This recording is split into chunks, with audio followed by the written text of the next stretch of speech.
جس مسلمان نے دیکھا انہیں ایک نظر، اس نظر کی بصارت پہ لاکھوں سلام۔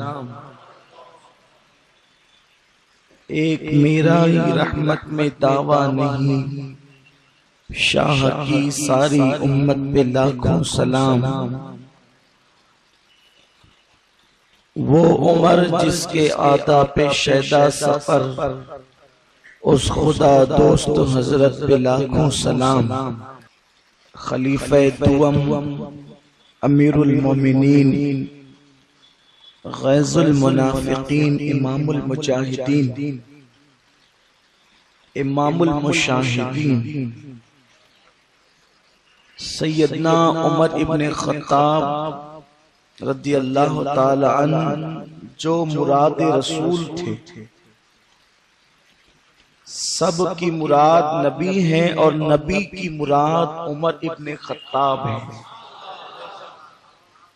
یہ انفرادیت ہے سیدنا فاروق اعظم رضی اللہ تعالی عنہ کی، کہ صدیق اکبر سے لے کر آج تک اور آج سے لے کر قیامت تک سب کی مراد حضور ہے۔ ہر آدمی حضور کو چاہتا ہے۔ حضور سے عرض کریں یا رسول اللہ آپ بھی کسی کو چاہتے ہیں؟ تو آقا کریم صلی اللہ علیہ وسلم ہاتھ اٹھا کر یوں دعا کرتے ہیں، اے اللہ، اللہم اعز الاسلام بعمر ابن خطاب، اے اللہ اسلام کو عمر ابن خطاب کے ذریعے سے عزت عطا فرما۔ کیا اسلام عزت والا نہیں؟ کیا اسلام شوکت والا نہیں؟ کیا اسلام مقام اور مرتبے والا نہیں؟ ارے اسلام تو وہ ہے کہ میرا اور آپ کا رب ارشاد فرماتا ہے، الیوم اکملت لکم دینکم واتممت علیکم نعمتی ورضیت لکم الاسلام دینا، کہ ہم نے تمہارے لیے اس دین اسلام کو مکمل کر دیا اور دین دے کر اللہ تم سے راضی ہو گیا۔ ان الدین عند اللہ الاسلام، اللہ کے نزدیک اگر کوئی مذہب ہے تو وہ صرف اسلام ہے، اسلام کے سوا کوئی مذہب نہیں۔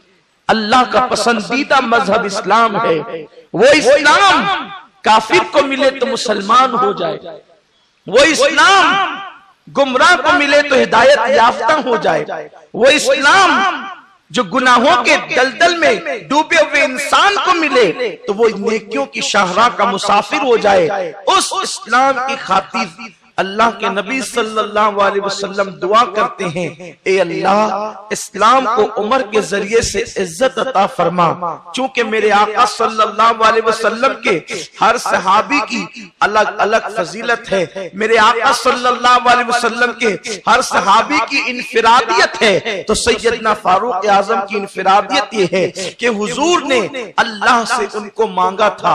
اب آپ اندازہ فرمائیں، مکے کے اندر لوگوں کی کمی تو نہ تھی، مکے کے اندر لوگ کم تو نہ تھے، مکہ المکرمہ کے اندر ایک سے ایک عزت والے کہلانے والے، ایک سے ایک شہرت کے حاملین، ایک سے ایک ذہین و فتین، ایک سے ایک تاجر، ایک سے بڑا ایک انسان گویا کہ موجود تھا، لیکن ان میں حضور کس کا انتخاب کر رہے ہیں؟ سیدنا فاروق اعظم کا۔ اور وہ بھی عمر کی عمر کوئی زیادہ تو نہیں، 38 سال کے ایک نوجوان کو اللہ سے مانگ رہے، اے اللہ مجھے عمر عطا کر تاکہ عمر کے ذریعے اسلام کو عزت ملے۔ اور آپ کو سیدنا فاروق اعظم کی شان پتہ ہونی چاہیے کہ 39 لوگ مسلمان ہو گئے، سیدنا فاروق اعظم رضی اللہ تعالیٰ 40ویں نمبر پر مسلمان۔ آپ نے 40 کا عدد پورا کیا ہے مسلمان ہو کر، اور جس وقت آپ مسلمان ہوئے اللہ نے اپنے محبوب پر آیت نازل فرمائی، یا ایھا النبی حسبک اللہ، اے غیب بتانے والے میرے محبوب اللہ تمہارے لیے کافی ہے۔ ومن اتبعک من المؤمنین، اور جو مومنین تیری اتباع کرنے والے وہ تیرے لیے کافی ہے۔ آپ غور فرمائیں صدیق آ چکے، مولا علی آ چکے، عمار ابن یاسر آ چکے، جناب سمیہ آ چکی، حضرت زنیرہ آ چکی، 39 کی تعداد مکمل ہوئی، بلال حبشی آ چکے، لیکن 39 کی تعداد مکمل ہونے کے بعد اللہ تبارک و تعالیٰ نے یہ نہیں فرمایا کہ ابھی یہ تعداد تمہارے لیے کافی ہے۔ جس وقت عمر کا داخلہ اسلام میں ہوا، اللہ نے کہا محبوب اب تجھے کسی کی ضرورت نہیں، عمر آ گیا ہے، اب یہ 40 مومن تیرے لیے کافی ہے۔ اب یہاں سے جو لوگ قرآن پڑھتے پڑھاتے ان کو معلوم ہونا چاہیے، لوگ کہتے ہیں غیر اللہ سے مدد لینا شرک ہے، کیا ہمارے لیے اللہ کافی نہیں ہے؟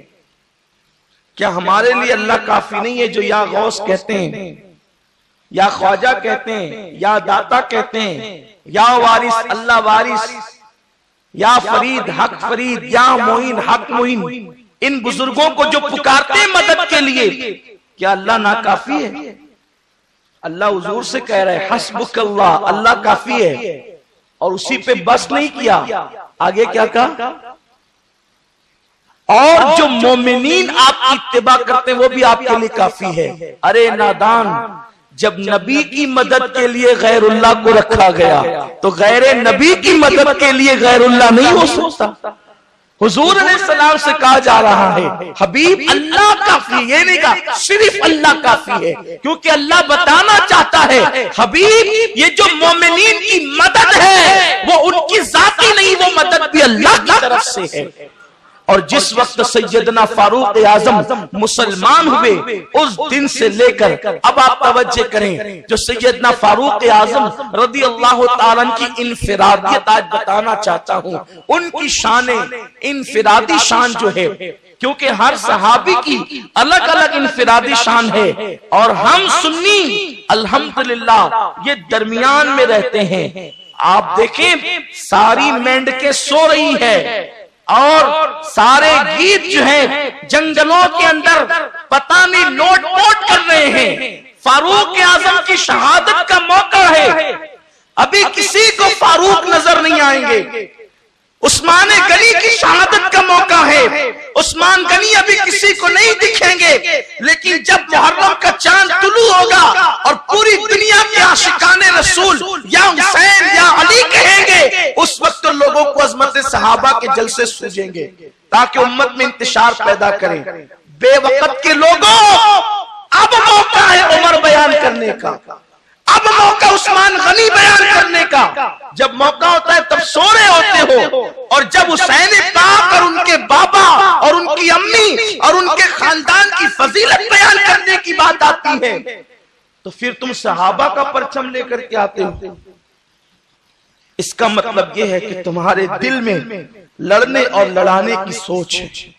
اب تو بے نقاب ہو رہے ہیں، پوری دنیا سے ہکال پٹی بھی ہو رہی ہے، اور اب کہیں پناہ نہیں مل رہی ہے، کہیں پناہ نہیں مل رہی ہے۔ اس لیے جمعیت العلماء اجمیر شریف میں جا کر کے کانفرنس کر رہی ہے۔ کیوں؟ اس لیے کہ امریکہ نے، برطانیہ نے یہ فیصلہ کر لیا ہے کہ وہابیوں کو دنیا سے نکالا جائے، ان کا خاتمہ کیا جائے۔ ارے جب تک تمہارے سر پر امریکہ کا ہاتھ تھا، اپنے آپ کو وہابی کہنے میں فخر محسوس کرتے تھے۔ اٹھا کر کے دیکھو اشرف السوانے کہتے تھے مٹھائی لانے والوں کو یہاں فاتحہ نہیں ہوگی، یہاں وہابی رہتے وہابی۔ اس کے بعد اللہ اکبر، اسماعیل دہلوی کی کتاب تقویت الایمان کو گھر میں رکھنا، فتاوی رشیدیہ میں عین اسلام عین ایمان قرار دیا جاتا تھا، لیکن آج تم کو بھی پتا چلا غریب نواز کے مزار کو مٹی کا ڈھیر کہنے والوں، خدا نے کیا دن دکھایا کہ جس کے مزار کا مذاق اڑاتے تھے، اب تمہیں کہیں پناہ نہیں ملی، تو پناہ لینے کے لیے تم علی کی اولاد کے پاس پہنچ۔ میں نے نیوز پر اس کا اشتہار دیکھا کہ دیوبند سے اجمیر شریف تک ٹرین چلائی جائے گی اور لوگوں کو اجمیر شریف، تمہارے نزدیک اجمیر کب سے شریف ہو گیا؟ تم تو کہتے تھے دو ہی شریف ہے، ایک مکہ شریف اور ایک مدینہ شریف ہے، یہ تیسرا شریف کہاں سے آ گیا؟ پتا چلا اجمیر تو پہلے سے شریف تھا، تم بدماش ہو۔ اجمیر پہلے سے شریف، تم بدماش ہو۔ اور اجمیر کی شرافت کو اس صدی میں اور گزشتہ صدی میں اگر کسی نے واضح کیا ہے تو ہم سنیوں کا امام احمد رضا نے، امام احمد رضا نے فتاوی رضویہ میں لکھا کہ جو اجمیر مقدس کو شریف نہ کہے وہ بدبخت بد مذہب ہے، غریب نواز کی عداوت کی بنیاد پر۔ اور کوئی سنی غفلت سے اجمیر اجمیر کہے تو وہ بھی محروم ہے، سعادتوں سے محروم ہے۔ ہم تو پہلے سے شریف مان رہے تھے۔ دیکھو اللہ نے کیا دن دکھایا، آج یہ چلے ہیں، لیکن ان سے پوچھو کیا تم توبہ کر چکے ہو ان عقائد سے جس میں تم کھڑی مورتی اور پڑی مورتی کی مثالیں دیتے تھے مزارات پر؟ کیا معراج ربانی نے جو میرے غریب نواز کو گالیاں دی تھی اس سے توبہ ہو چکی؟ کیا ذاکر نائک نے جو کہا تھا کہ جو مر چکا اس سے مانگنا اور اس کو ماننا حرام ہے، جس کے نانا سے مانگنا اور جس کے نانا کو ماننا حرام تھا، آج اس کے نواسے کو ماننا کیسے جائز ہو گیا؟ پتا چلا ان کا کوئی دھرم نہیں ہے، یہ جان بچانے کے لیے، سیاسی داؤ پیچ کے لیے کہیں بھی سر پٹکتے ہیں، لیکن الحمدللہ ہم ولیوں کو جو مانتے ہیں وہ سیاسی داؤ پیچ کی بنیاد پر نہیں مانتے، الحمدللہ ہم اس لیے مانتے ہیں کہ وہ ہمارا دین ہے، پھر تجھ کو کیا؟ وہ ہمارا دین ہے، ہمارا مذہب ہے، ہمارا مسلک ہے ماننا، اور ہم مانتے ہیں الحمدللہ۔ اور یاد رکھیے آج یہ وہاں اجمیر شریف کی رٹ لگا رہے ہیں، کل جب ان کا ٹائم نکل جائے گا تو یہ پھر وہی ہو جائیں گے، کیونکہ منافق کہتے ہی اس کو ہیں۔ جو حضرات جمعیت العلماء سے متاثر ہیں وہ برا نہیں مانے، میں کوئی ان کی برائی نہیں کر رہا ہوں، لیکن بس عوام کو اتنا ذہن دینا چاہتا ہوں، آج سے پہلے وہ جو بک رہے تھے وہ صحیح ہے یا آج وہ جو کرنے جا رہے ہیں وہ صحیح ہے؟ اگر چادر چڑھانا شرک اور بدعت تھا تو آج تم وہی جا رہے ہو جہاں چادر چڑھائی جاتی ہے؟ تو جو کل تک حرام تھا وہ آج جائز کیسے ہو گیا؟ بس میرا کہنا یہ ہے، اور اگر آج جائز ہے تو پھر کل حرام کیوں تھا؟ اس کا مطلب تم جھوٹے ہو۔ حلال کو حرام کہتے رہے مطلب تم جھوٹے ہو، اور اگر حرام تھا تو حلال کرے تو جھوٹے ہو۔ ادھر سے بھی راستہ نہیں اور ادھر سے بھی راستہ نہیں، تو پتہ چلا کہ یہ جھوٹے ہیں، جھوٹے۔ اور یہ بھی اللہ دنیا کو بتا رہا ہے، جو کہتے تھے اللہ ہمارے لیے کافی ہے، بے شک اللہ کافی ہے، لیکن اس نے بتا دیا جو ناک لگاتے ہیں اپنے محبوب کے آستانے پہ رگڑواتا ہوں، تاکہ پتا چلے کہ انہی کا در میرا در ہے، ان کا در میرا در ہے۔ کل تک جنتی دروازے کا مذاق اڑانے والے اب جنتی دروازے پر پہنچیں گے۔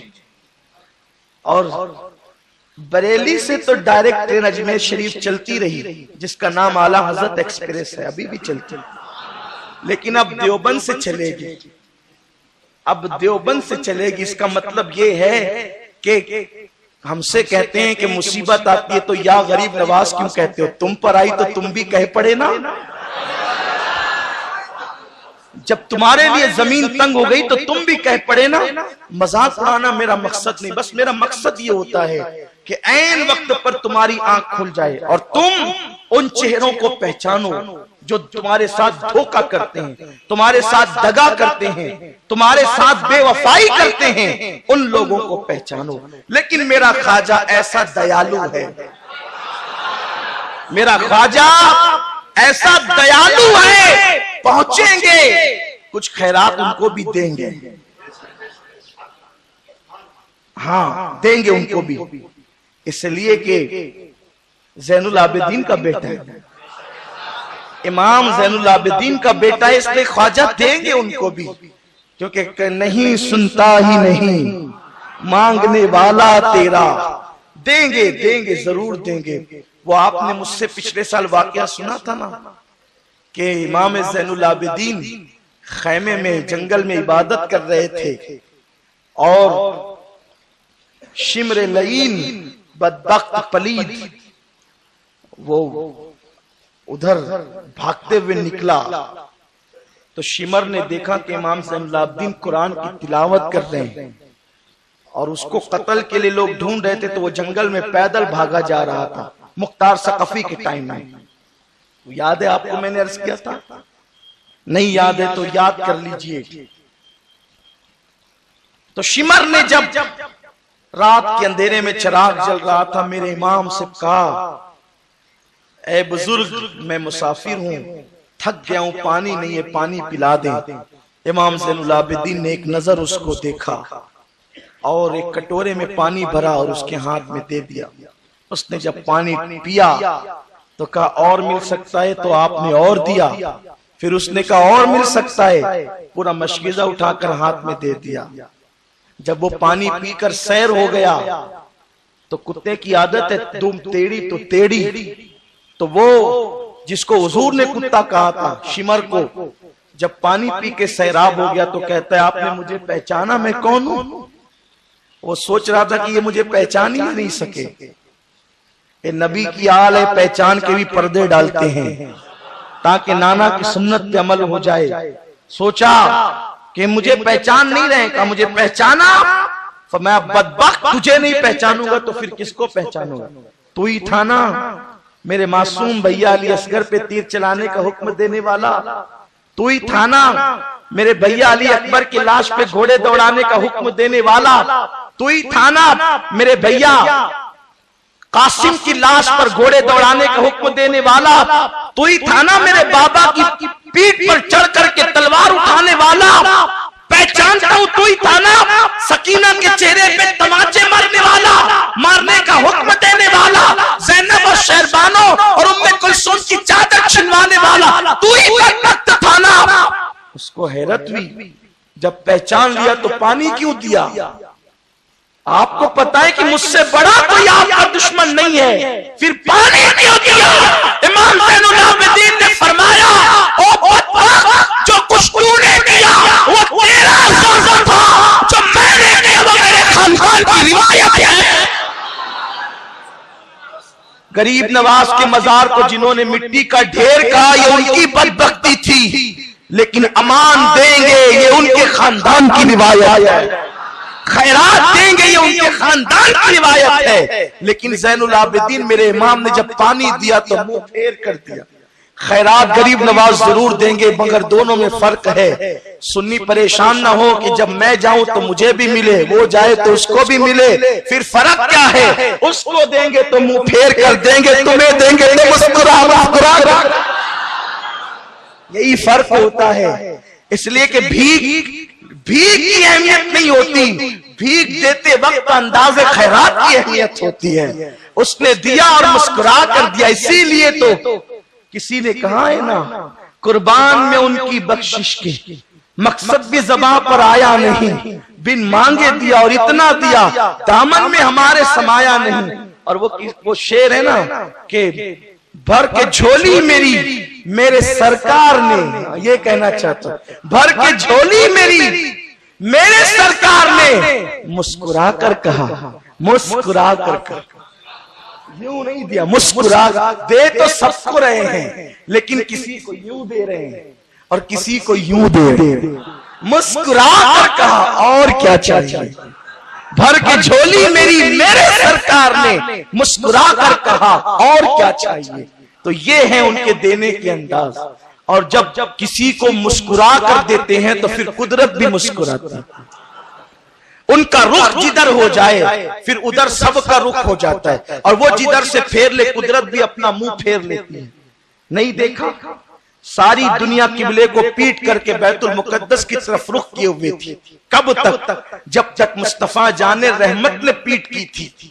جس دن حضور نے چہرہ کر لیا پوری دنیا کا چہرہ قبلے کی طرف، تو ان کے چہرے کی بات ہے، بات دور نہ نکل جائے۔ اللہ نے فرمایا محبوب اب عمر جو ایمان لا چکے ہیں تو تیرے لیے اللہ کافی ہے اور اتنے مسلمان تیرے لیے کافی، بس اس کے بعد اب کسی کی ضرورت نہیں، عمر کے آنے کے بعد کسی کی ضرورت نہیں۔ اس کا مطلب اب جو بھی آئیں گے وہ سب منافق ہیں، ایسا نہیں کہ وہ غیر اہم ہے، اتنے تو کافی ہے پیارے محبوب تیرے لیے، اس سے زیادہ کی کسی کو تجھے ضرورت نہیں ہے۔ لیکن ایک ہوتا ہے ضرورت نہ ہونا، ایک ہوتا ہے ضرورت نہ ہونا۔ حضور کو اب ضرورت نہ تھی، لیکن اب جو آ رہے ہیں ان لوگوں کو حضور علیہ الصلوۃ والتسلیم اپنے کرم سے نواز رہے ہیں، اور وہ بھی صحابی ہیں، ان کی بھی اہمیت ہے، ان کا بھی مقام ہے، ان کا بھی مرتبہ ہے، اور ان کے ساتھ بھی خیر کا وعدہ ہے۔ ایسا نہیں کہ اب اتنوں کی تعظیم کریں گے اس کے بعد کی نہیں کریں گے، کیونکہ اس کے بعد بھی آنے والوں میں بڑی بڑی ہستیاں ہیں، اس کے بعد آنے والوں میں خالد ابن ولید جیسی شخصیت بھی ہے، اس کے بعد آنے والوں میں اور بھی بڑی ہستیاں موجود ہیں، سیدنا ابو ہریرہ جیسے لوگ ہیں، اس لیے کسی صحابی کی بے ادبی نہیں ہوگی۔ تو اللہ نے فرمایا عمر آ گیا، اللہ اور اتنے مسلمان تیرے لیے کافی ہیں۔ حضرت عمر نے جیسے کلمہ پڑھا، یہ حضرت عمر کی انفرادیت ہے، انفرادیت عمر ابن خطاب ہے۔ جو کلمہ پڑھتا تھا اپنا ایمان چھپاتا تھا، کسی کو بتاتا نہیں تھا۔ کیوں نہیں بتاتا تھا؟ اس لیے کہ جو کلمہ پڑھ لے اس کے کپڑے پھاڑے جاتے تھے، اس کو مارا جاتا تھا، اس کو بھوکا پیاسا رکھا جاتا تھا، اس پہ ظلم کیا جاتا تھا، اور مسلمان بظاہر اتنے طاقت والے نہ تھے کہ مسلمان ان سے لڑ سکے، مقابلہ کر سکے۔ ظاہر سی بات ہے 25-30 لوگ ہوں اور اس میں پورا شہر ایک طرف ہو اور چند کمزور لوگ جس میں غلام مزدور لوگ، آپ اندازہ فرمائیں یہ کن کے سامنے بظاہر ٹک سکتے تھے؟ اللہ اکبر! لیکن یہ شان فاروقی ہے، میرے آقا سیدنا عمر ابن خطاب کی شان ہے۔ جب عمر اسلام قبول کرتے ہیں تو سیدنا فاروق اعظم کا پہلا جملہ، یا رسول اللہ ہم جو چھپ چھپ کر نمازیں پڑھتے ہیں تو کیا ہم لوگ حق پر نہیں ہیں؟ کیا ہم حق پر نہیں جو چھپ کر نمازیں پڑھتے ہیں؟ آقا نے فرمایا عمر بے شک ہم حق پر ہیں۔ تو کہا حضور پھر ہم چھپ کر نماز کیوں پڑھتے ہیں؟ آقا علیہ السلام سے اس کی یا رسول اللہ میرے ماں باپ آپ پہ قربان، ہمارا حق زیادہ ہے ان مشرکین سے کہ ہم اللہ کے حرم میں نماز ادا کریں، آپ چلیں اور نماز پڑھیں، میں دیکھتا ہوں آپ کو کون روکتا ہے۔ یہ انفرادیت فاروق اعظم ہے، میں دیکھتا ہوں آپ کو کون روکتا ہے۔ جس دن عمر ایمان لائے اس دن پہلی مرتبہ علل اعلان میرے رسول نے حرم میں، اللہ کے حرم میں علل اعلان نماز ادا فرمائی۔ اس وقت 5 وقت نماز فرض نہیں ہوئی تھی، اس وقت مسلمانوں پر 2 وقت کی نماز فرض تھی۔ سیدنا فاروق اعظم رضی اللہ تعالیٰ عنہ تلوار لے کر آگے آگے تھے، اور حضرت سید الشہداء امیر حمزہ رضی اللہ تعالیٰ عنہ تلوار لے کر پیچھے پیچھے تھے۔ جس کے صفوں کے آگے عمر ہو اور جس کی صف کے پیچھے حمزہ ہو، ان کو دیکھ کر کے کفار مکہ لرز دیتے ہیں تو 40، لیکن آگے پیچھے وہ ہیں جن سے مقابلہ کرنے کی مکے والوں کو طاقت ہی نہیں ہے۔ اور پہلی مرتبہ علل اعلان نماز ادا کی گئی اللہ کے حرم میں۔ حضور علیہ السلام کو اور صحابہ کو عمر کے ایمان لانے پر اتنی خوشی ہوئی کہ ان لوگوں نے ایسا نعرہ لگایا کہ پوری مکے کی وادی گونج۔ مکۃ المکرمہ کی جو پہاڑیاں جبل ابو قبیس جسے کہتے ہیں، وہاں حضور موجود تھے، وہ پہاڑی گونج گئی۔ مکے کے کفار کہتے تھے یہ کیا ہو رہا ہے؟ تو جو ایمان لاتا تھا چھپاتا تھا۔ حضرت عمر ایمان لائے، ایک ایک کے دروازے پہ جاتے تھے، جتنے گنڈے تھے نا مکے کے سب کے دروازے پہ جاتے تھے، میں ایمان لایا ہوں، مارو مجھے، کیا کرنا ہے کرو۔ اور ابو جہل ان کا ماموں لگتا تھا رشتے میں، اس کے دروازے پر بھی گئے، دستک دی، کیونکہ ابو جہل نے ان کو بہت زیادہ چڑھا کر کے بھیجا تھا کہ ہمارے بتوں کو جو برا کہتا ہے پھر بھی وہ محمد زندہ رہے گا۔ اور عمر نے قسم کھائی تھی یہ تلوار سے میں محمد کو ختم کر دوں گا، اس لیے کہ حضور علیہ السلام فرماتے ہیں جو اسلام لانے سے پہلے بہادر تھے، اسلام لانے کے بعد ان کی بہادری اور بڑھ گئی۔ جو اسلام لانے سے پہلے اچھے تھے، اسلام نے ان کی اچھائی اور بڑھا دی، تو چونکہ فاروق اعظم تھے بہادر، بڑی بہادری تھی آپ کے اندر، تو تلوار نکالتے تھے تو اس وقت تک تلوار اندر نہیں ہوتی تھی جب تک کسی کا خون نہ لگ جائے۔ تو عمر تلوار لے کر گئے تھے، اور جب دروازے پہ دستک ہوئی تو ابو جہل پلید نے پوچھا کون؟ تو کہا خطاب کا بیٹا عمر آیا ہے، تیور بدلے ہوئے تھے۔ اس نے پوچھا خیر تو ہے؟ کہا ہاں دروازہ کھول۔ اس نے دروازہ کھولا، فاروق اعظم کے ہاتھ میں اب بھی تلوار تھی۔ کہا میں مسلمان ہو گیا ہوں، میرے ساتھ کیا کرنا ہے کرو، مجھے مارو، تم لوگ جو اوروں کو مارتے ہو مجھے مارو۔ لیکن کسی میں ہمت نہ تھی کہ وہ فاروق اعظم کو ہاتھ لگاتا۔ یہ سیدنا فاروق اعظم کی انفرادیت ہے کہ آپ نے اپنے مذہب کا اعلان کیا، لیکن کوئی کچھ کر ہی نہیں رہا تھا۔ بڑے بڑے گنڈوں کے دروازے پہ جا کر کے کہتے تھے میں مسلمان ہو گیا، کیا کرنا ہے کرو، کوئی کچھ نہیں کر رہا تھا۔ فاروق اعظم کو بے چینی ہوئی، کوئی مجھے کچھ کرتا کیوں نہیں، اسلام کے نام پہ کوئی مجھے مارتا کیوں نہیں، لوگ مارے تو میرے درجات بلند ہو جائے، لیکن ہیبت کی وجہ سے کوئی آگے نہیں آ رہا تھا۔ کسی نے مشورہ دیا مکے میں ایک ہلکے پیٹ کا آدمی ہے، اگر اس کو یہ بات بتائی جائے تو تم آپ گھر بیٹھے رہو، پورے مکے میں یہ بات پھیل جائے کہ عمر مسلمان ہو گیا۔ کچھ لوگ ہوتے ہیں جن کا پیٹ بڑا ہلکا ہوتا ہے، جن کے پیٹ میں ہنسنے کی بات نہیں، یہ بات سچی عرض کر رہا ہوں، جن کے پیٹ میں بات ٹکتی نہیں ہے، بلکہ جب تک وہ چار لوگوں سے نہ کہیں ان کا کھانا ہضم نہ ہو، اگر کھائیں تو الٹی کر جائیں، ایسے ہلکے پیٹ کے لوگ ہوتے ہیں۔ لیکن یاد رکھنا بات رازدار سے کہی جانی چاہیے، ہلکے پیٹ والوں سے نہیں۔ ہلکے پیٹ والے جتنا نقصان پہنچاتے ہیں اتنا کوئی اور نقصان نہیں پہنچاتا۔ فرمایا گیا مومن کے سینے جو ہوتے ہیں وہ رازوں کے قبرستان ہوتے ہیں۔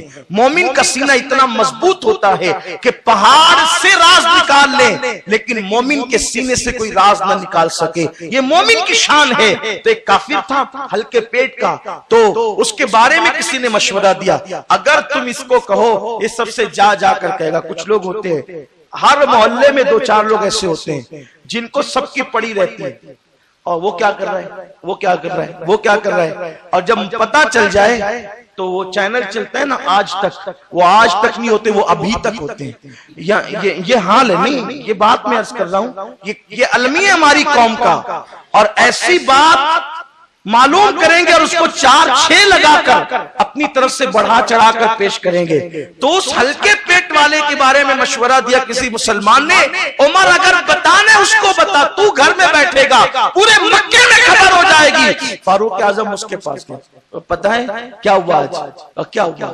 کہ آج یہ ہوا کہ عمر مسلمان ہو گیا۔ عمر مسلمان ہو گیا، اچھا، دیر سے نکلا، اور اس کے پیٹ میں بات کہاں رہنی تھی، ادھر گیا ادھر گیا اور سب طرف بات پھیلا دی۔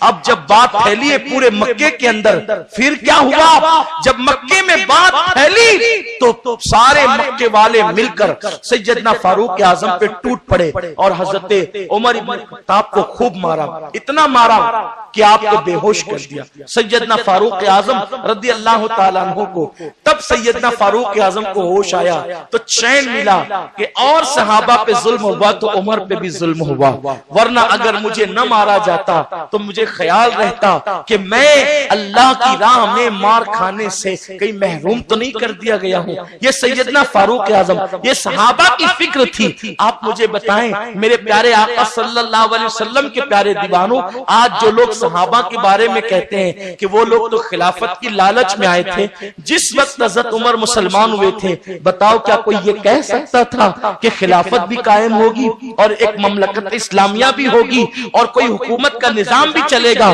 نہیں نہیں، یہ وہ لوگ ہیں جو خالص اللہ کی رضا کے لیے آئے تھے۔ معاذ اللہ، چلو اگر استغفر اللہ یہ بات ہے کہ وہ خلافت کی لالچ میں آئے تھے تو حضور کیا غیب دا نہیں؟ جب وہ خلافت کی لالچ میں آئے تھے تو حضور علیہ السلام نے ان کو قبول کیسے کر لیا اور ان کے بارے میں یہ کیسے کہہ دیا کہ میرے باپ اگر کوئی نبی ہوتا عمر ابن خطاب ہوتا؟ آقا کریم نے کیا فاروق اعظم کی یہ بات نہیں فرمائی کہ ہر امت میں ایک محدث ہوتا ہے اور میری امت کا محدث عمر ابن خطاب ہے۔ لوگوں نے عرض کیا یہ محدث کیا ہوتا ہے؟ آقا فرماتے ہیں جس کی زبان سے خدا کلام کرے وہ محدث ہوتا ہے، جس کی زبان پہ حق جاری ہو جائے وہ محدث ہوتا ہے۔ اب سیدنا فاروق اعظم رضی اللہ تعالیٰ کی زندگی کی شان سے گزرتی ہے۔ میرے پیارے آقا علیہ السلام کے پیارے دیوانوں، آقا کریم صلی اللہ علیہ وسلم نے فاروق اعظم کی انفرادیت یہ بیان فرمائی کہ جس راستے سے عمر گزرتے ہیں اس راستے سے شیطان اپنا راستہ بدل دیتا ہے۔ جہاں ذکر عمر ہوگا وہاں شیطان نہیں آئے۔ توجہ فرمائیں، توجہ فرمائیں، جہاں ذکر اہل بیت ہوگا وہاں غیر حلالی آنا پسند نہیں کرے گا، اور جہاں ذکر عمر ہوگا وہاں شیطان آنا پسند نہیں کرے گا۔ اب جو ذکر عمر سے چڑھتے ہیں حدیث کی روشنی میں دیکھیں وہ کون ہے، اور جو ذکر اہل بیت سے چڑھتے ہیں وہ حدیث کی روشنی میں دیکھیں کون ہے۔ یہ مقدر تو اہل سنت کا ہے کہ شہادت عمر پر عمر بیان ہوتے ہیں اور شہادت حسین پر حسین بیان ہوتے ہیں۔ ہم ان کے لیے بھی آتے ہیں اور ان کے لیے بھی آتے ہیں، اور ہمارے امام اسی لیے کہتا ہے اہل سنت کا ہے بیڑا پار صحاب حضور، نجم ہے اور ناؤ ہے اطرت رسول اللہ کی۔ تو سیدنا فاروق اعظم کی خصوصیت اور انفرادیت یہ ہے، فرمایا کہ عمر کو دیکھ کر شیطان اپنا راستہ بدل دیتا ہے۔ عمر کا ذکر جہاں ہو وہاں شیطان نہیں آتا، اور اللہ عمر کی زبان سے کلام کرتا ہے، یعنی عمر کی زبان پر حق جاری ہو گیا ہے۔ سیدنا فاروق اعظم کی رائے کی تائید میں قرآن کی آیتیں نازل ہوتی تھی۔ سیدنا فاروق اعظم کی شان یہ، ایک مرتبہ کسی صحابی سے کسی نے پوچھا کہ فاروق اعظم تو 40ویں نمبر پر مسلمان ہوئے، پھر یہ دوسرے نمبر پر کیسے آ گئے؟ 40 کو کراس کر کے دوسرے نمبر پہ کیسے آ گئے؟ خلیفہ دوم کیسے بن گئے؟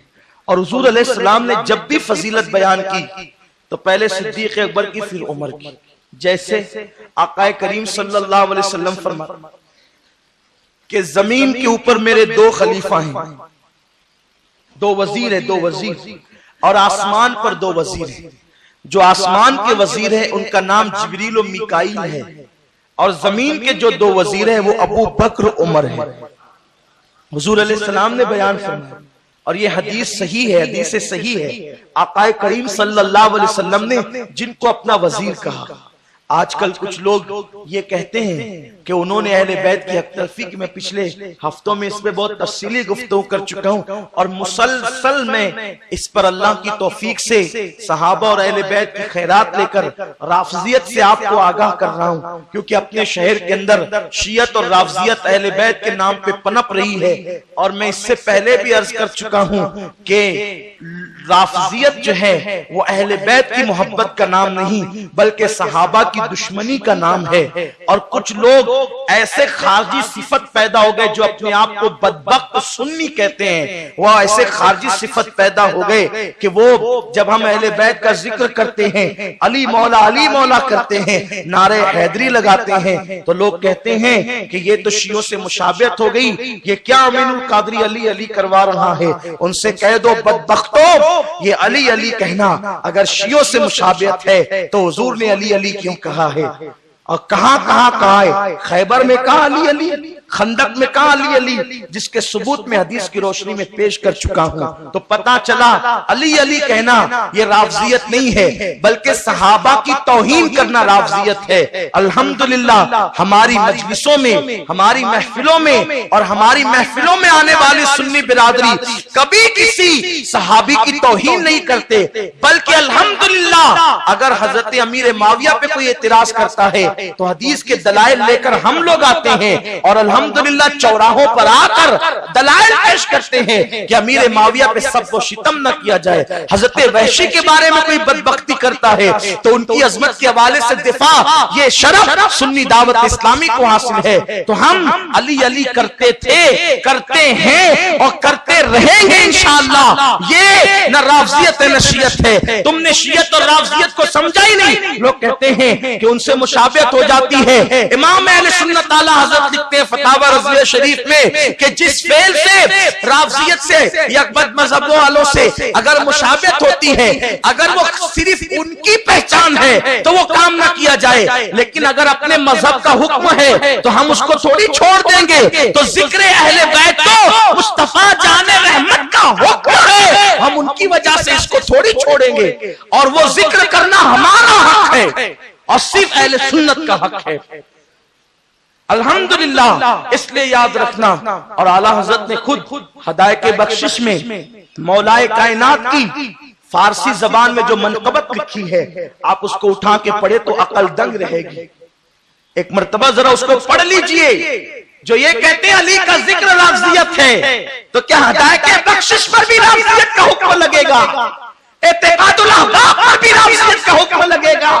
اعتقاد الاحباب میں امام اہل سنت لکھتے ہیں کہ جتنی روایتیں علی کی فضیلت میں ہے اتنی روایت کسی کی فضیلت میں نہیں ہے۔ تو کیا یہ معاذ اللہ ثم معاذ اللہ؟ اچھا، روایت بیان کس نے کی؟ حضور نے بیان کی۔ تو اب کثرت سے علی کی فضیلت بیان ہوئی تو نام علی زبان پہ آیا کیوں؟ تو علی کا ذکر کون کرنا ہے؟ اور پھر ساری باتیں اپنی جگہ۔ آئیے ایک حدیث پڑھ کر قصہ ختم کرتے ہیں، آگے چلتے ہیں۔ حضور علیہ السلام فرماتے ہیں، راوی کون ہے؟ سیدنا صدیق اکبر نہیں، بلکہ سیدہ عائشہ صدیقہ راوی ہے۔ راوی روایت راویہ سیدتنا عائشہ صدیقہ سلام اللہ علیہا۔ وہ کیا ہوا؟ دو حدیثیں ہیں، صدیق کی بھی عرض کر دوں، صدیقہ کی بھی عرض کر دوں۔ صدیقہ نے پوچھا، ابا جب محفل میں علی ہوتے ہیں تو میں تم کو دیکھتی ہوں کہ تم صرف علی کو دیکھتے رہتے ہو، علی کا چہرہ تکتے رہتے ہو، ابا ایسا کیوں کرتے ہو؟ پوری محفل میں تو ایک سے ایک چہرے والے ہیں، علی کا چہرہ کیوں؟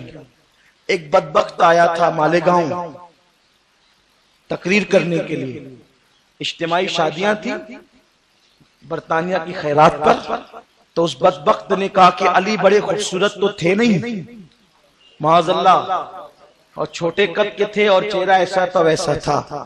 اب پلیت تجھے کیا پتا علی کیسا تھا؟ کس سے سنا تو نے کہ علی ایسا تھا؟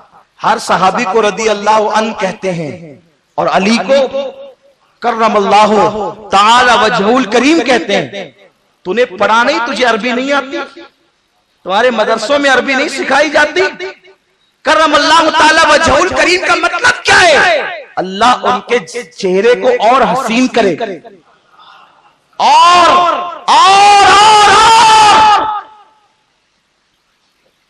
جو کالا ہوتا ہے بدصورت ہوتا ہے تو اس کے لیے یہ دعا کی جاتی ہے اللہ اس کے چہرے کو حسین کر دے، اور جو حسین ہوتا ہے اس کے لیے کیا ہوتا ہے؟ جو جاہل اس کو کہتے ہیں اللہ عالم بنا دے، اور عالم کے لیے کہتے ہیں اللہ اس کے علم میں اور عطا فرما۔ جو ناولد ہوتا ہے اس کو کہتے ہیں اللہ اس کو اولاد دے، اولاد والے کو کہتے ہیں اللہ اور عطا فرما۔ بلا نسب بلا نصیب علی بڑے خوبصورت تھے، اسی لیے کہا جاتا ہے کرم اللہ تعالی وجہہ الکریم۔ اللہ خوبصورت تو اتنا ہے لیکن اور اس میں اضافہ فرما دے۔ اور یہ حضور نے کہا ہے کہلوایا، اور کتنا حسین ہے میرا علی، یہ عنوان ہی الگ ہے۔ ارے اتنا حسین ہے جس کے چھوٹے چھوٹے بچوں کو دیکھ کر وقت کا مجدد کہتا ہے تیری نسل پاک۔ یہ نسل کا حال ہے تو اصل کا حال کیا ہوگا؟ دھتورے کے پودے میں گلاب تھوڑی لگتا ہے، گلاب کے پودے میں گلاب لگتا ہے۔ تو وقت کا مجدد خاک چھان کر کہتا ہے سب کو دیکھ کر، سارے قبیلوں کو، خطوں کو، سب کو دیکھ کر کہتا ہے تیری نسل پاک میں ہے بچہ بچہ نور کا، تو ہے عین نور، تیرا سب گھرانہ نور۔ صدیقہ نے کہا، جس صدیقہ کو گالیاں دی جاتی ہے وہ صدیقہ کہہ رہی ابا ابو بکر یہ علی کو کیوں دیکھتے ہو؟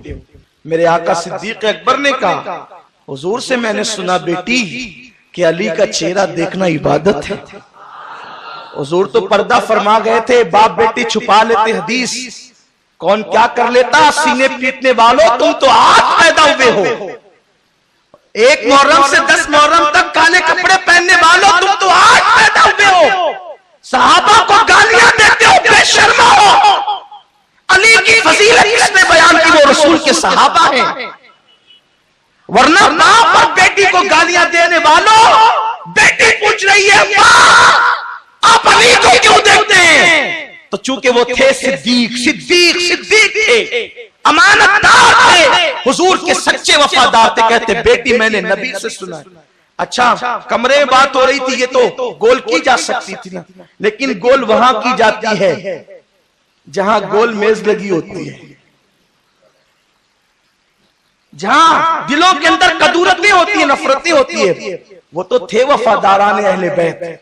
تو صدیق نے کہا بیٹی میں نے میرے نبی سے سنا ہے کہ علی کا چہرہ دیکھنا عبادت ہے۔ تو باپ نے ایک حدیث بیان کی کہ چہرہ دیکھنا عبادت ہے، تو ممکن ہے میں اور آپ سوچ سکتے تھے اللہ ہم نے علی کو تو دیکھا نہیں، ہم عبادت کیسے کریں؟ تو باپ نے یہ کہہ کر کے علی کو دیکھنا عبادت، تو بیٹی نے کہا بابا میں نے بھی ایک حدیث حضور سے سنی، حضور نے فرمایا ذکر علی بھی عبادت ہے۔ اب بتاؤ جب علی علی کرنا عبادت ہو گیا تو پھر وہ رافضیت کیسے ہوا؟ جو رافضیت ہے وہ عبادت نہیں، اور جو عبادت ہے وہ رافضیت نہیں۔ تو یہ خارجی صفتوں اپنے دماغ سے یہ بھوت نکال دو، قیامت کے دن بھی تم کو علی علی کیے بغیر جنت نہیں ملے گی، کیونکہ حضور نے فرمایا، میرے آقا فرماتے ہیں علی جس کو جنت کی چٹھی دے گا وہی جنت میں جائے گا۔ یہاں علی کہنے سے چڑھتے ہو تو وہاں چٹھی لینے تو جاؤ گے نا، اور جب تک ذکر نہیں کرو گے تو ہمت کیسے ہوگی چٹھی مانگنے کی؟ ہم یہی کرنے کی عادت ڈالیں۔ بچے کو کہتے کہو یا علی، نعرے حیدری یا علی کہو، کیونکہ چٹھی لینے میں شرم نہ ہے۔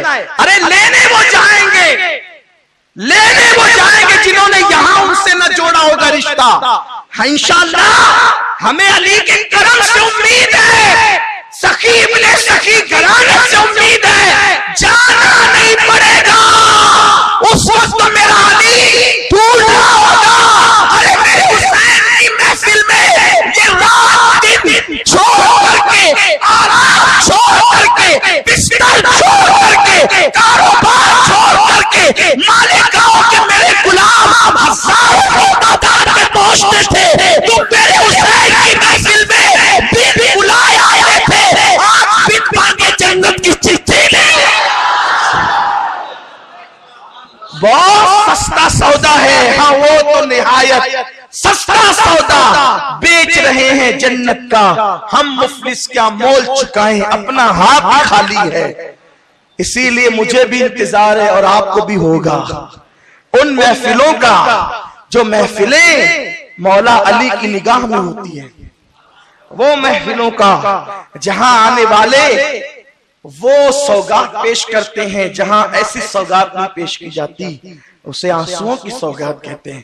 انشاءاللہ اللہ مجھے بھی زندگی دے 5 محرم تک اور آپ کو بھی دے دے، تاکہ ہم آپ کو سنائیں اور آپ سنیں، پھر جو اللہ کی مرضی ہو، اور اگر آئندہ سالوں بھی سنانے کی توفیق ہو تو سنائیں گے، کیونکہ زندگی کا مقصد ہی علی اور آل علی کی غلامی ہے، لیکن اس کے ساتھ صحابہ کی بھی عظمت ہے۔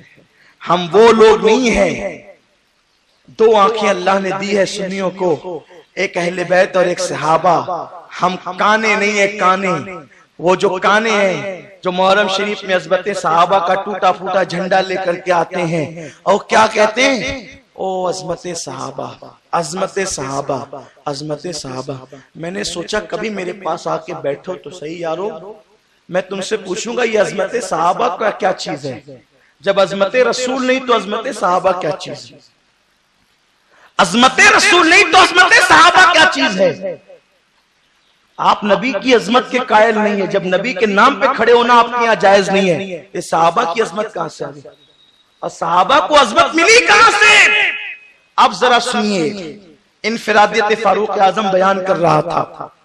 سیدنا فاروق اعظم خلیفہ بننے کے بعد تہامہ کی وادی سے گزرے تو بچوں کی طرح بلک بلک کر رونے لگے۔ خادم نے پوچھا، ساتھیوں نے پوچھا، عمر تو جیسے بہادر اور جری کو کس نے رلا دیا؟ تم رو رہے ہو عمر، تم رو رہے ہو عمر، تم رو رہے ہو، تم کیوں رو رہے ہو؟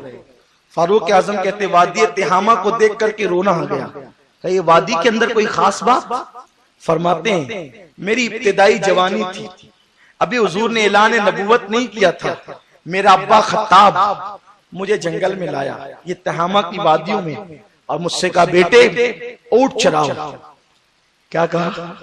اونٹ چراؤ. توجہ فرمائیں عظمت صحابہ کس در کی خیرات، کس جگہ کی خیرات ہے عظمت صحابہ؟ تہامہ کی وادیوں میں کہا عمر اونٹ چرا. اونٹ.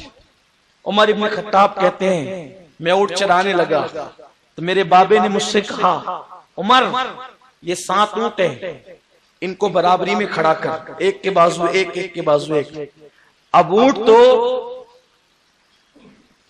کسی شیخ الحدیث کا نام تو نہیں ہے. اونٹ کہ آپ نے کہہ دیا حضرت یہاں کھڑے ہو جائیے تو وہ سیدھے سے کھڑے ہو جائے؟ ہے ایسا؟ میں توہین نہیں کر رہا ہوں، بات بتا رہا ہوں. بہت ڈھیر سارے شیخ الحدیث گھوم رہے ہیں نا، جنہیں حدیث کی اہمیت نہیں وہ شیخ الحدیث ہے، جنہیں حضور کی عظمت نہیں وہ شیخ الحدیث ہے. یہ حال شیخ الحدیث ہونے کا حق صرف غلامان رسول کو جو حضور کی نالین پہ قربان ہوتے ہیں ان کے لیے ہے. فدائے نقش نالینت کنم جا یا رسول اللہ، جو یہ عقیدہ رکھتے ہیں ان کو حق حاصل ہے شیخ الحدیث ہونے کا.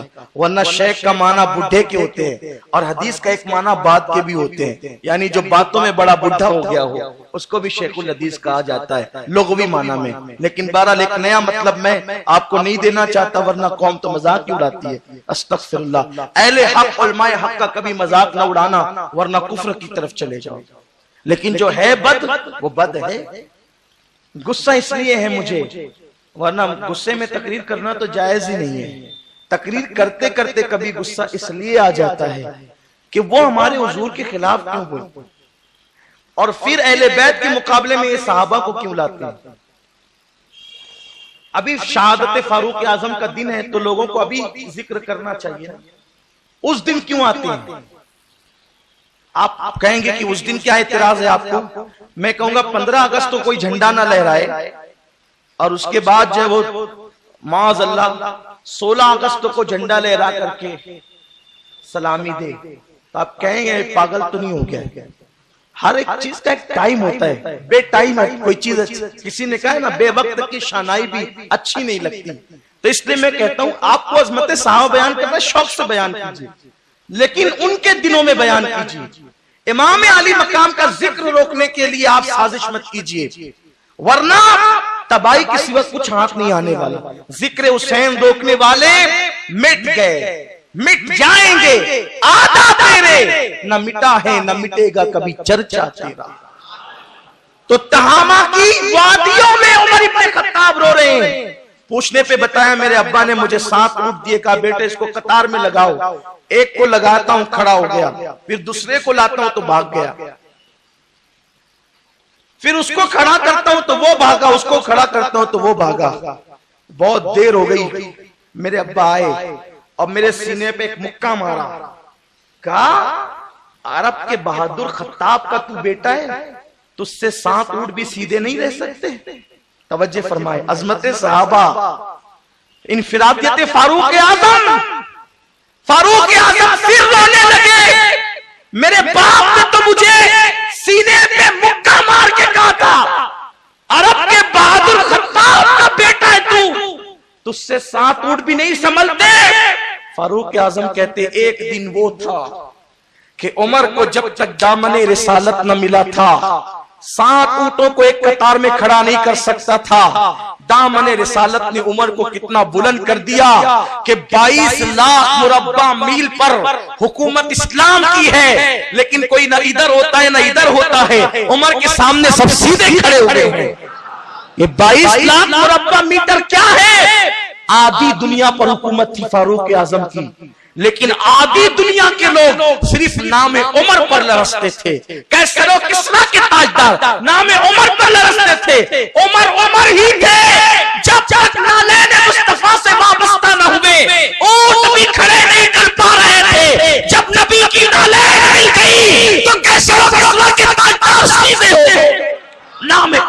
سے. یہ ہے عظمت صحابہ. جس کو بھی جو عظمت ملی ہے نبی کی نالین سے ملی, حضور کی بارگاہ سے ملی ہے. اور یہ کون بیان کر رہا ہے؟ یہ سیدنا فاروق اعظم رضی اللہ عنہ بیان کر رہے ہیں.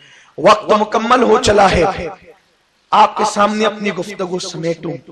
سیدنا فاروق اعظم کی انفرادیت کیا ہے؟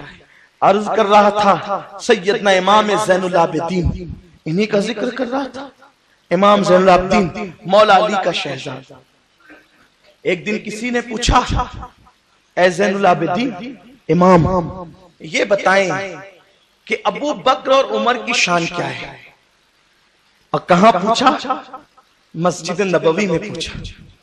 پوچھنے والے نے اللہ اس پہ رحمت فرمائے پوچھا امام زین العابدین سے تاکہ جھوٹوں کا پلندہ فاش ہو جائے, پردہ فاش ہو جائے. کہتے ہیں نا یہ کیا تھا عمر نے, وہ کیا تھا, کچھ نہیں کیا تھا, جھوٹ بولتے ہو, جھوٹے ہو تم. اس لیے کہ اگر عمر غلط کرنے والے ہوتے, آپ دیکھیں جو حضور کے وصال کے بعد بگڑنے والے تھے, حضور نے ان کے لیے کوئی فضیلت نہیں بیان فرمائی, بلکہ حضور نے ان کی مذمت بیان فرمائی. ان کے لیے پہلے سے خبر دی کہ کچھ لوگ زکوٰۃ کے منکر ہو جائیں گے, حضور نے پہلے بتایا. کچھ لوگ مرتد ہو جائیں گے, حضور نے پہلے نشاندہی کر دی تھی. کوئی اعلان نبوت کا دعویٰ کرے گا, جھوٹا نبی بن کر کھڑا ہوگا, حضور نے پہلے نشاندہی کی تھی. لیکن جو تھے وفادار, جنہوں نے ہٹنا نہیں تھا, جنہیں تربیت حضور کی ملی تھی, ان کے لیے حضور فضیلتیں بیان کرتے ہیں.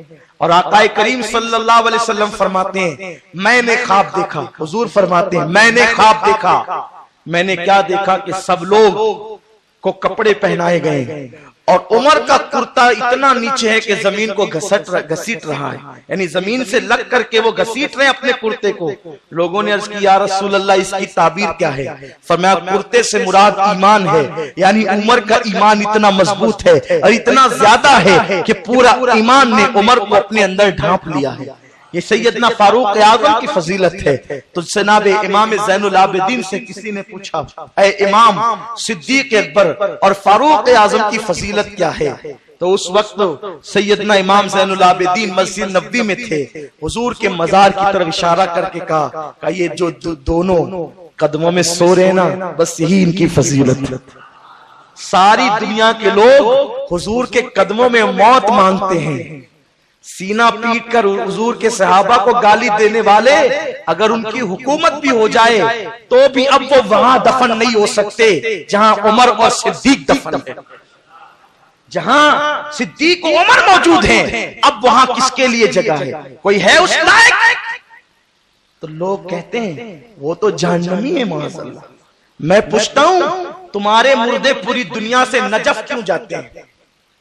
نجف کے قبرستان کیوں جاتے ہیں؟ میں جب مولا علی کی بارگاہ میں نجف اشرف گیا تو میں نے دیکھا جنازے آئی رہے.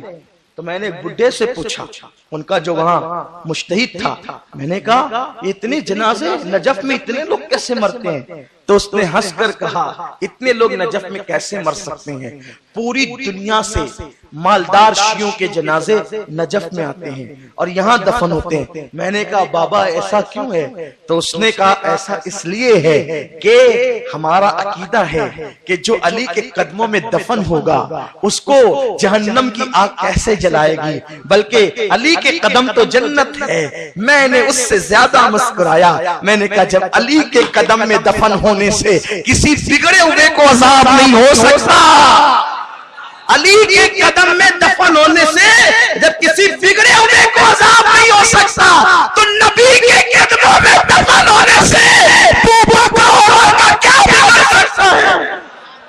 نام آتے ہی ابو بکر عمر کا لب پر تو بگڑتا ہے, وہ پہلو میں سلائے ہوئے, وہ تھپکیاں دے کر کے اپنی, اور حضور کے دامن میں کوئی مجھ جیسا مجرم چھپ جائے تو حضرت مولانا حسن بریلوی کہتے ہیں ڈھونڈا ہی کریں صدر قیامت کے سپاہی, وہ کس کو ملے جو تیرے دامن میں چھپا ہو. توجہ فرمائے, مثال کے ذریعے سے ہم لوگ سدا مسافر لوگ ہیں, ادھر ادھر بھٹکتے رہتے ہیں تقریروں کے لیے, لیکن جب ہم لوگ ٹرین سے سفر کرتے ہیں تو جو ٹی سی ہوتا ہے نا, ٹی سی, اس ٹی سی کو ایسی تربیت اور ٹریننگ دی جاتی ہے کہ وہ چہرہ دیکھ کے سمجھ جاتا ہے کہ یہ اے سی سے اترا ہے یا ویسی سے اترا ہے نا. تو اکثر ٹی سی انہی لوگوں کا ٹکٹ چیک کرتا ہے جو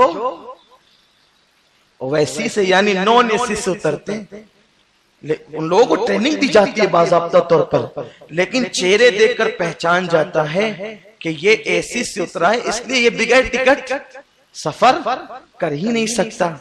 لیکن کچھ لوگ ایسے ہوتے ہیں جو نہ اے سی میں ہوتے ہیں نہ ویسی میں ہوتے ہیں, وہ کہیں بھی سفر کرتے ہیں مگر لوگ ان کو چیک نہیں کرتے.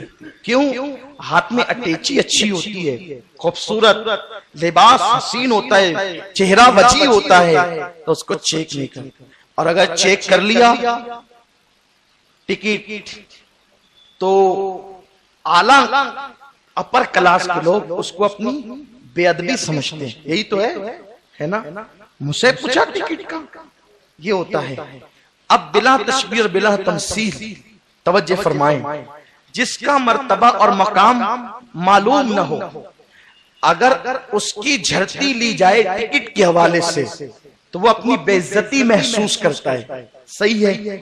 تو جو شخص امام الانبیاء ہو, جو ذات نبیوں کا نبی ہو, رسولوں کا رسول ہو, اگر اس کے دامن میں کوئی چھپا ہو تو ہے کسی فرشتے کو ہمت کہ دامن اٹھا کر اس کو لے جا کر عذاب میں گرفتار کرے؟ ارے نادان, تو یہ فاروق اور صدیق کو کافر کہہ کر کس بلا میں گرفتار ہو رہا ہے کہ معاذ اللہ استغفر اللہ, کہ وہ کس کے دامن میں چھپے ہوئے جہاں پر فرشتے بھی آواز بلند نہیں کر سکتے. 70,000 جاتے ہیں اور صبح سے شام تک حضور کے روضے کا طواف کرتے ہیں. توجہ کریں, کہاں کا طواف کرتے ہیں؟ کہاں کا؟ حضور کے روضے کا. اب ذرا خیال کریں, جو میں فضیلت بیان کرنے چلا ہوں میرے شیخین کی, میرے آقاؤں کی, اللہ اکبر, حضور کا مزار یوں ہے, حضور کا صلی اللہ علیہ وسلم. ذرا درود پڑھ لیا کریں اچھے انداز سے, صلی اللہ علیہ وسلم. مثال بتا رہا ہوں, حضور کا مزار یوں ہے, یوں آگے کی طرف, اور پھر حضور کے سینے کے پاس صدیق کا سر ہے بالکل قریب میں, اور پھر صدیق کے سینے کے پاس حضرت عمر کا سر ہے. اس طرح یہ 3 مزار الگ ترتیب ہے. آگے آقا, ان کے سینے کے پاس صدیق کا سر, یعنی تھوڑا نیچے. دفن کرنے والے صحابہ تھے, کیسا ادب کرتے تھے, بعد وصال بھی نبی کی برابری میں دفن نہیں کیا, تاکہ پتہ چلے کہ صحابہ کا عقیدہ کیا ہے. بعد وصال بھی قبر میں برابر نہیں رہتے, تاکہ لانے والوں کو پتہ چلے آقا اور ہے, غلام اور ہے. اور صدیق کے برابر میں عمر کو دفن نہ کیا. کیوں دفن نہ کیا؟ اس لیے کہ صدیق اکبر جب خطبہ دیتے تھے تیسرے زینے پہ کھڑے ہو گئے. فاروق اعظم کا دور آیا, اور فاروق کبھی تیسرے زینے پر نہیں بیٹھے بلکہ دوسرے زینے پہ بیٹھتے تھے. دوسرے زینے پر کیوں بیٹھے؟ استغفر اللہ, معاف کیجئے گا. حضور تیسرے زینے پہ کھڑے ہو کے خطبہ دیتے تھے, اور صدیق دوسرے زینے پر, اور عمر پہلے زینے پر کھڑے ہو کر خطبہ دیتے تھے. کسی نے پوچھا, عمر صدیق دوسرے پہ کھڑے ہوتے تھے, تم کیوں نہیں کھڑے ہوتے؟ کہ دوسرے پہ کھڑے ہو جاؤں گا تو کچھ نااہل یہ نہ سمجھے کہ عمر صدیق کے برابر ہے. دوسرے پہ کھڑا ہو جاؤں گا لوگ یہ نہ سمجھے کہ عمر صدیق کے برابر ہے, اس لیے پتا چلے کہ عمر کا مرتبہ صدیق کے برابر نہیں, بلکہ عمر کیا ہے؟ حضرت عمر کہتے ہیں, کاش مجھے اللہ نے مرد بنا کے پیدا نہ کیا ہوتا, مجھے ابو بکر کے سینے کا ایک بال بنا دیتے. یہ مقام صدیق ہے. اور فاروق اعظم کا مزار جو ہے وہ صدیق اکبر کے سینے سے. 3 مزار ہیں, توجہ آپ کی. اب یہ تینوں مزار اتنے قریب ہے کہ جب حضور کے روضے کی دیوار گر گئی تو کسی کا پیر نظر آنے لگا. برسوں بعد کسی کا پیر کھل گیا تو ہاہاکار مچ گیا مدینہ منورہ میں کہ دیوار گری اور کسی کا پیر کھل گیا. تو لوگوں کو یہ لگا کہ کہیں حضور کا پیر انور تو نظر نہیں آ رہا ہے. جب لوگوں نے غور سے دیکھا تو اللہ کا شکر ادا کیا، مولا تیرا شکر ہے حضور کا پیر نہیں کھلا بلکہ پیر حضرت فاروق اعظم کا کھلا۔ اس پہ شکر یہ تھا کیونکہ حضور علیہ السلام کا احترام اتنا تھا ان کی نظر میں۔ حضرت عمر کا پیر کھلا، ٹھیک ہے وہ بند کر دیا گیا، برسوں بعد بھی عمر کا جسم سلامت ہے، یہ تو اپنی جگہ ہے، ٹھیک ہے ہمارا عقیدہ ہے۔ لیکن بات یہ کر رہا ہوں کہ حضور علیہ السلام کے روضے پر 70,000 فرشتے آتے ہیں اور وہ حضور کے روضے کا طواف کرتے ہیں، حضور کے روضے کا طواف کرتے ہیں، آقا کے روضے کا طواف کرتے ہیں۔ امام نے فرمایا نا نہیں، امام فرماتے ہیں لاکھوں قدسی ہے کار خدمت پر، لاکھوں گردے مزار پھرتے ہیں تو وہ حضور کے روضے کے طواف کے لیے آتے ہیں۔ تو اب یہ تینوں مزار کے درمیان کوئی فاصلہ نہیں ہے، تو طواف کن قبروں کا ہوتا ہے؟ طواف تو کرنے حضور کی قبر کا آتے ہیں، لیکن وہ صدیق کی قبر کا بھی طواف کرتے ہیں، وہ عمر ابن خطاب کی قبر کا بھی طواف کرتے ہیں۔ تم سے کیا ہے متا کی پیدائش والوں، تمہاری اوقات کیا ہے؟ جب ابو بکر عمر کی قبر کے طواف کے لیے فرشتے آتے ہیں، اس سے بڑھ کر ان کا مرتبہ کیا ہو؟ اگر آتے ہیں نبی کے لیے، لیکن طواف تینوں قبور کا ہوتا ہے۔ اور میرے آقا علیہ السلام فرماتے ہیں سبحان اللہ، ایک مرتبہ میرے آقا کے خوبصورت گورے گورے ہاتھ ابو بکر کا ہاتھ پکڑے تھے اور عمر ابن خطاب کا ہاتھ پکڑے تھے، اور دونوں ہاتھ کو حضور نے یوں اٹھایا ہے۔ کیا منظر ہوگا؟ مسجد نبوی ہے، صحابہ کی مجلس ہے، ایک ہاتھ میں ابو بکر کا ہاتھ، ایک ہاتھ میں خطاب کے بیٹے حضرت سیدنا عمر کا ہاتھ، اور یوں حضور نے اٹھایا۔ تم کو غدیر کے موقع پر یوں علی کا ہاتھ اٹھانا یاد ہے؟ اور صدیق عمر کا ہاتھ یوں اٹھانا یاد نہیں؟ یہ سنی ہے، سنی غدیر کے موقع پہ اٹھانا بھی یاد کرتا ہے اور مسجد نبوی کا اٹھانا بھی یاد کرتا ہے۔ ہم دونوں کے وفادار ہیں، الحمدللہ ہم دونوں کے وفادار ہیں، ایک کو چھوڑ کر ایک کو نہیں پکڑتے۔ اور جو لوگ عظمت صحابہ کی بات کرتے ہیں، سپاہ صحابہ کی بات کرتے ہیں، ان لوگوں کو غدیر بھول گئے، وہ غدیر کا موقع بھول گئے اور وہ مسجد نبوی کو لے کر کے دوڑ رہے ہیں۔ ہم اہل سنت ہیں، درمیان میں دونوں یاد ہیں اور دونوں آقاؤں کی شان یاد ہے۔ بہرحال تو سرکار نے صدیق کا ہاتھ پکڑ کے یوں اٹھایا، عمر ابن خطاب کا ہاتھ پکڑ کے یوں اٹھایا، اور فاروق اعظم اور صدیق اکبر کا ہاتھ اٹھا کر کے حضور کہتے دیکھ رہے ہو صحابہ، صحابہ کو دکھاتے دیکھ رہے ہو؟ صحابہ کہتے جی یا رسول اللہ۔ فرمایا ایک مرتبہ یہ منظر تم اور دیکھو گے، ابھی دیکھ لو، ایک مرتبہ یہ منظر تم اور دیکھو گے۔ صحابہ نے اس کی ہمارے ماں باپ پہ قربان حضور اب یہ منظر کب دکھائیں گے، اب یہ منظر کب دکھائیں گے؟ کہا دیکھو قیامت کے دن میں اسی طرح اٹھوں گا اور ان دونوں کا ہاتھ پکڑ کر محشر میں اسی طرح آؤں گا۔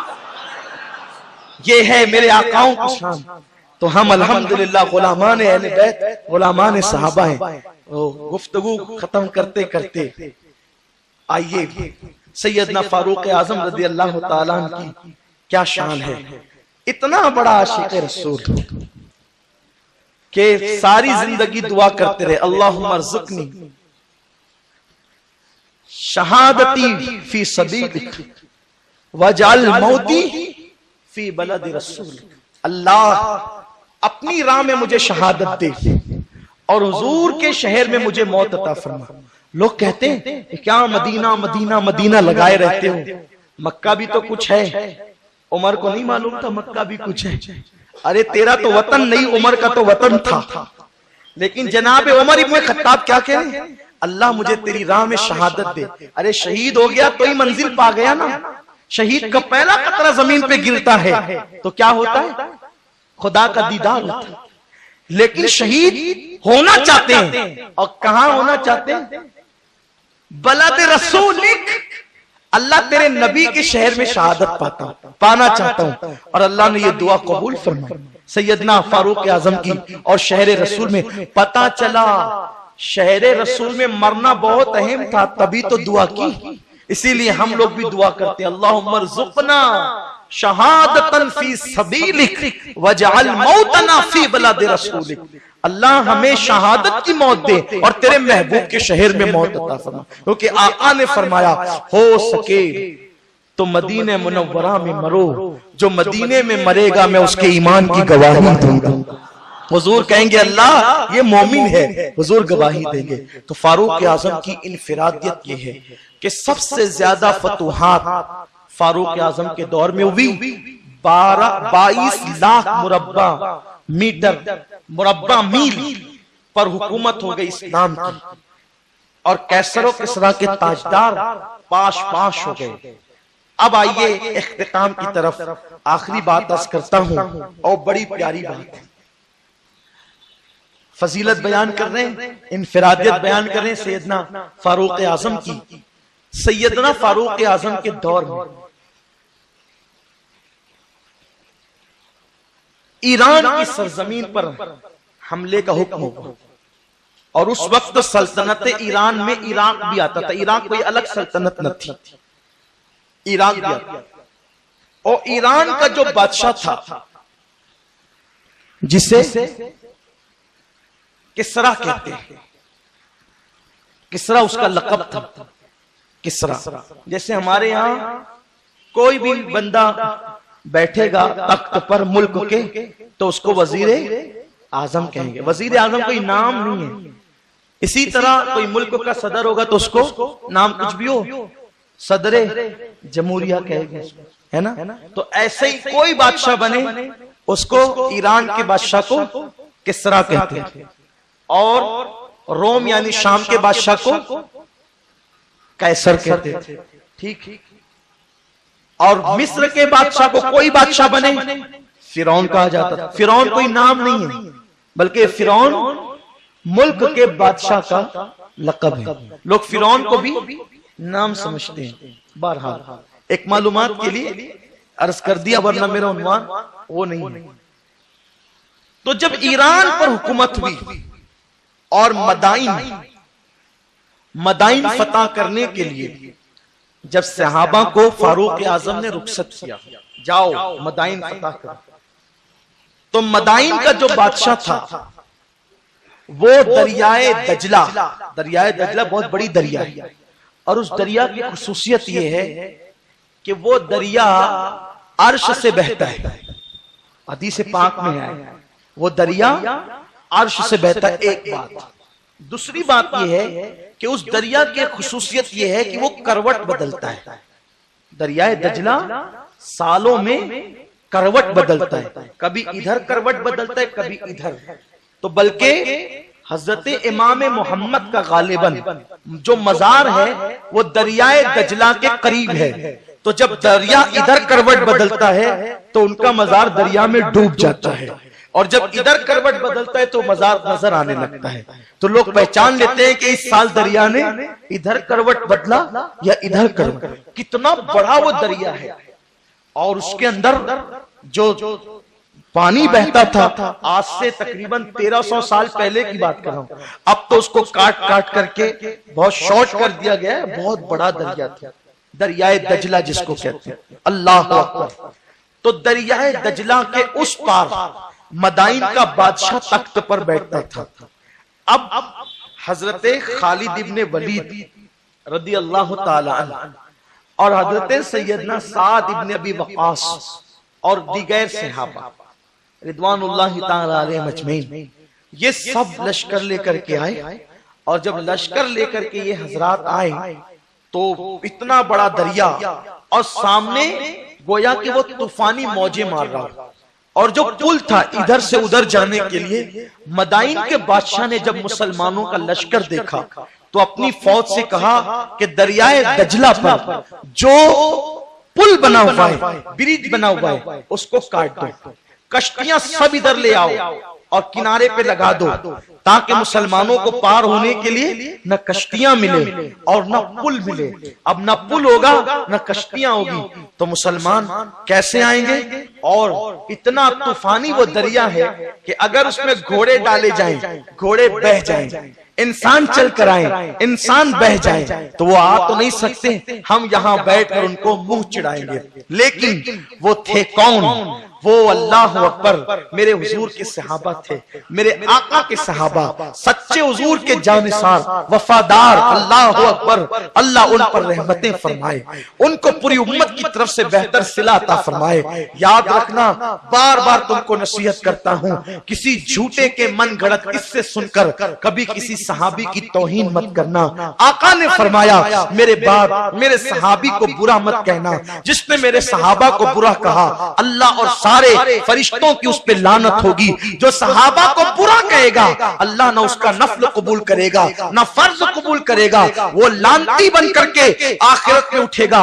اس لیے جن لوگوں نے اللہ کے دین کے لیے سب کچھ لٹایا ان کا خیال کرو۔ سیدنا فاروق اعظم کا دور ہے، اور پھر ہوتا کیا ہے، مدائن کا بادشاہ منہ چڑھاتا ہے، ہمت ہو تو آؤ۔ سیدنا خالد بن ولید اور دیگر صحابہ نے دیکھا، ایک گویا کے جذبات کی کیفیت آ گئی، اور جذباتی کیفیت میں سیدنا خالد اور سعد بول پڑے، اے دجلہ!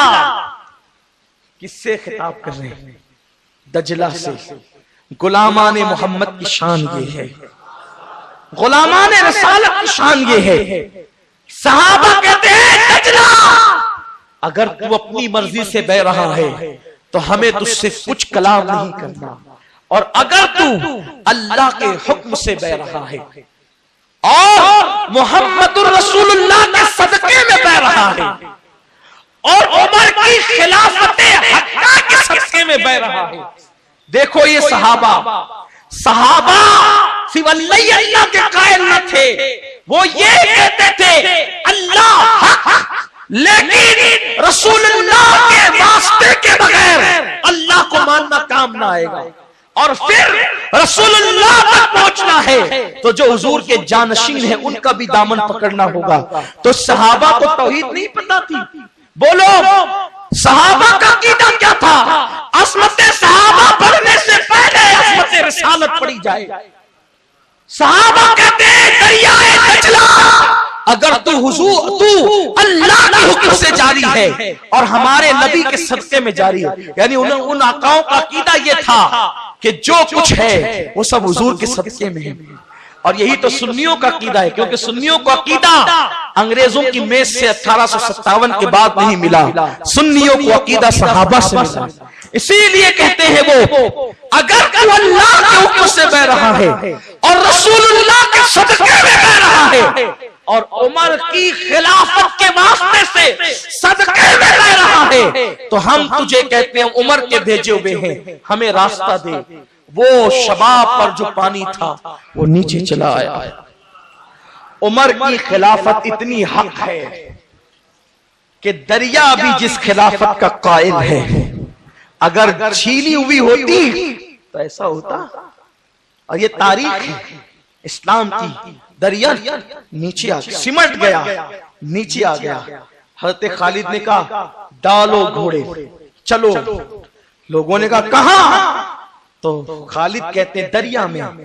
جب دریا میں گھوڑے ڈال کر وہ پار ہوئے، گزرنے والے کہتے ہیں ہم نے جب گھوڑوں کو دریا میں ڈالا تو پانی جو اتنا اونچا تھا، نام رسول اور نام عمر سن کر اللہ کے حکم سے نیچے آ گیا، اور ہم جب گزرے تو ہمارے گھوڑوں کی ٹاپ بھی، ہم جب گزرے دریا سے تو ہمارے گھوڑوں کے ٹاپیں بھی پانی کے اندر نہیں بھیگ سکی تھی، اور ہم کنارے پر پہنچ کر مدائن فتح کر چکے تھے۔ اقبال نے جو کہا ہے اسی واقعے کو کہا ہے، دشت تو دشت ہے دریا بنا چھوڑے ہم نے، بحر ظلمات میں دوڑا دیے گھوڑے۔ یہ انفرادیت فاروق اعظم جس کا نام سن کر بس اگر آپ اجازت دیں تو دریا کا ایک اور واقعہ عرض کر کے گفتگو ختم کر دوں۔ جب مصر پر حکومت اسلام کی ہوئی تو حضرت سیدنا عمرو ابن عاص کو وہاں کا گورنر بنایا۔ صحابہ جب جاتے تو جو بھی خرافات جس علاقے میں ہوتے وہ مٹا دیتے، بتوں کے نام کی قربانیاں، خرافات، بلائیں، جو کچھ بھی ہوتا سب توہمات ختم کرتے۔ کچھ توہمات ہوتی ہے نا، بلائیں ہوتی ہے، رسومات ہوتی ہے، اس سے اسلام کا کوئی تعلق نہیں، جو ٹکراتی ہے ہم اس کو پیر کی جوتی پہ رکھتے ہیں۔ تو حضرت عمرو ابن عاص نے دیکھا کہ ایک بچے کو سجا سنوار کر لوگ ڈھول تاشا بجاتے ہوئے لا رہے ہیں۔ آپ کو حیرت ہوئی، مصر میں اتنی کم عمری میں لوگ شادی کرتے ہیں، اتنی چھوٹی سی عمر میں لوگ شادی کرتے ہیں۔ قریب گئے، خوشی خوشی کا کہاں لے جا رہے ہو شادی کے لیے؟ انہوں نے کہا نہیں اے عمرو، دراصل یہ رسم ہے مصر کی کہ جب دریائے نیل خشک ہو جاتا ہے تو ہم یہاں لا کر ایک بچے کی بلی چڑھاتے ہیں، قربانی دیتے ہیں، تو دریائے نیل پھر جاری ہو جاتا ہے۔ دیکھا نہیں نیل خشک ہو گیا، کھیتیاں سوکھ رہی ہیں، پانی کی قلت ہو گئی، ہم لے جا کر اس بچے کو ذبح کریں گے اور ہر سال کی طرح بلی دیں گے تو نیل کا دریا جاری ہو جائے گا۔ انہوں نے کہا خبردار، اسلام نام ہے تہمات پرستی کو اور گندگی کو مٹانے کا، یہ دریا کیا ہے؟ آپ نے فوراً امیر المومنین فاروق اعظم کو خط لکھا، اور جب خط لکھا امیر المومنین ایسا ایسا مسئلہ ہے، تو ادھر سے 2 خط آئے، فاروق اعظم کی طرف سے 2 خط، ایک خط عمرو ابن عاص گورنر مصر کے نام اور دوسرا خط دریائے نیل کے نام۔ حضرت عمرو ابن عاص کو یوں خط آیا، عمر اللہ کے بندے کی طرف سے یہ جو خط میں نے دریائے نیل کے نام لکھا ہے یہ لے جاؤ اور دریائے نیل میں دفن کر دو۔ جب وہ خط لے کر کے عمرو ابن عاص چلے، لوگ حیرت زدہ تھے، کیا دریا بھی خط پڑھتا ہے؟ کیا دریا بھی خط پڑھا کرتا ہے؟ کیا دریا بھی خط پڑھتا ہے؟ کیا دریا بھی خط پڑھتا ہے؟ نادان، اگر عمر کا خط آئے تو دریا بھی خط پڑھتا ہے، اور پھر پڑھتا ہی نہیں بلکہ عمل بھی کرتا ہے۔ ارے جب اللہ والے دریا سے پڑھوا لیتے ہیں تو بعد وصال خود نہیں پڑھ سکتے، بعد وصال خود نہیں سن سکتے۔ دریا بہرحال دریا ہے، کتنا مشہور سا یہ واقعہ ہے، لوگ حیران تھے کیا دریا بھی خط پڑھتا ہے؟ فاروق اعظم کا وہ خط لے جا کر دریا میں دفن کیا۔ خط میں لکھا تھا، اے دریا، عمر ابن خطاب اللہ کے بندے کی طرف سے اور حضور کے غلام کی طرف سے یہ خط ہے، اگر تو اپنی مرضی سے جاری ہوتا تھا تو تجھے کوئی ضرورت نہیں، کوئی حکم نہیں، اور اگر تو اللہ کی مرضی سے جاری ہوتا ہے تو اللہ کا بندہ عمر کہتا ہے تو جاری ہو جا۔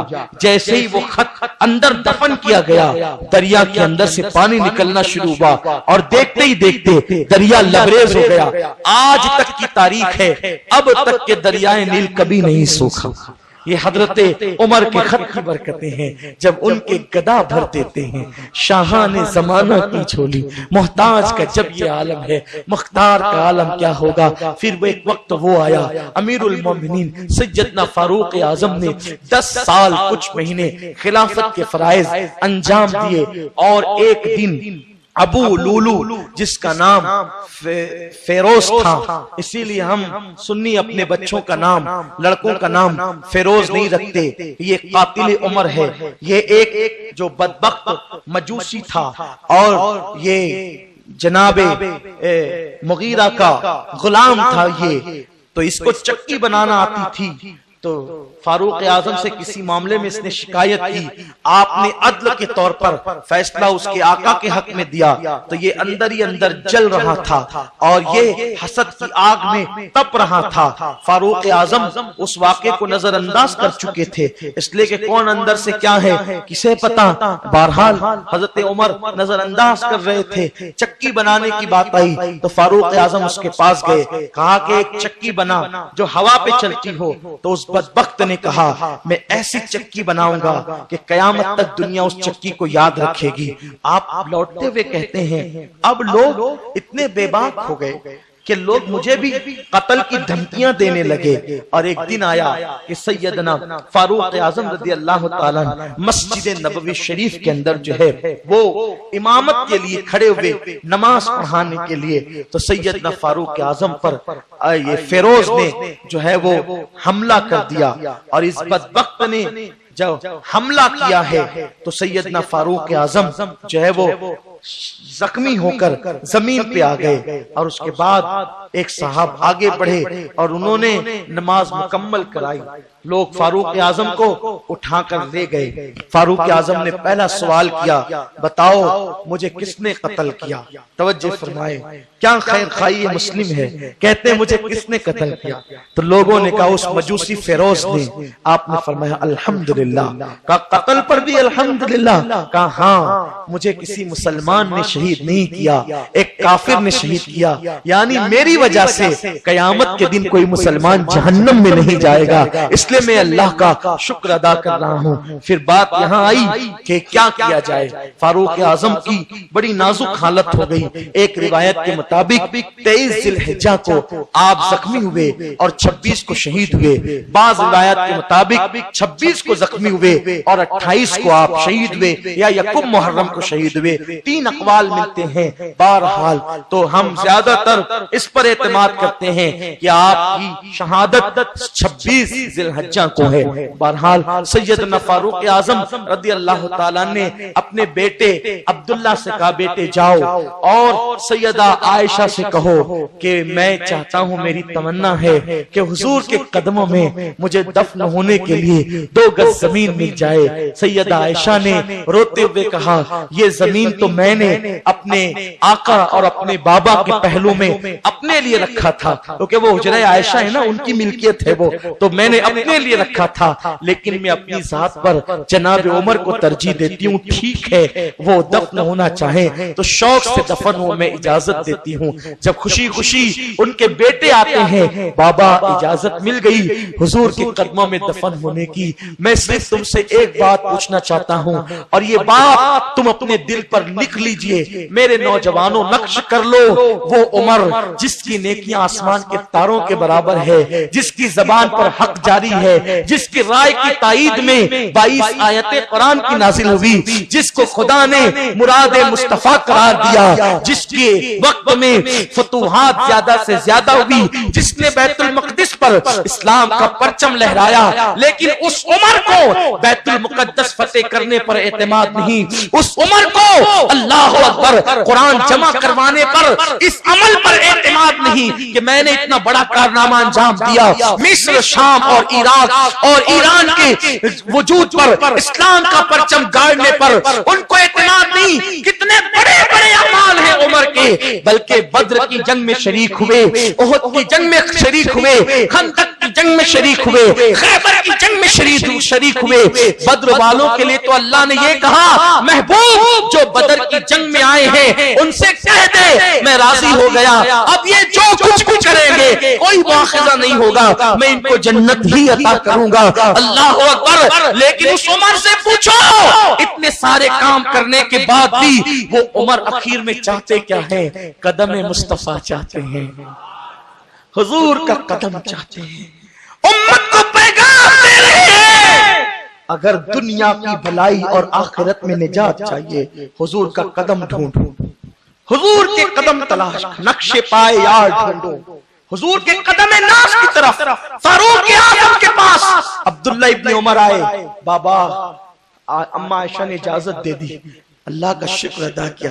پھر کہا لیکن بیٹے ہو سکتا ہے میری مروت میں کہ مجھے برا نہ لگے، انہوں نے یوں ہی اجازت دے دی ہو، جب میری شہادت ہو جائے تو ایک بار اور پوچھ لینا، تاکہ وہ اپنی رائے مکمل طور پہ پیش کر سکے۔